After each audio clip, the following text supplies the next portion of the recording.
Cette année, ce sont près de 4 millions de pèlerins qui se retrouvent sur ces sites. Lors de la prière de la mi-journée dirigée par Imam Ousmane Saliou Traoré, les bénédictions ont été faites pour le Mali et pour toute la communauté musulmane. Les récits de nos envoyés spéciaux, Smaïla Berté, Youssouf Samake et Abdoulaye Diop. Arafat, les passages obligés pour tous les pèlerins. Le rituel a retrouvé son monde d'avant Covid-19. Selon des sources officielles, près de 4 millions de pèlerins sont enregistrés cette année.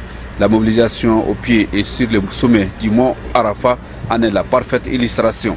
Les pèlerins qui auraient manqué le jour d'Arafat, son pèlerinage ne sera pas validé, car Arafat, c'est le Hajj, comme l'a rappelé dans son sermon l'imam Ousmane Saliou Traoré. Les jours de Arafat, c'est les jours les plus bénis. Selon l'enseignement authentique du prophète, paix et salut sur lui. Le prophète nous a dit ça clairement dans ses paroles saintes. Et Allah subhanahu wa ta'ala a juré à ces jours-là dans les Saint-Coran pour nous montrer la magnificité de cette journée et pour nous montrer la valeur de cette journée pour qu'on puisse s'en profiter. Et le prophète paix et salut sur lui nous a dit que le pèlerinage c'est Arafat.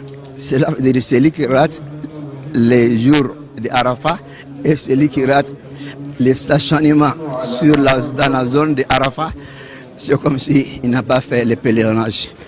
Les savants musulmans historiens ont dit que notre père Adam et notre mère Hawa se sont rencontrés ici et se sont connus ici après leur sortie du paradis.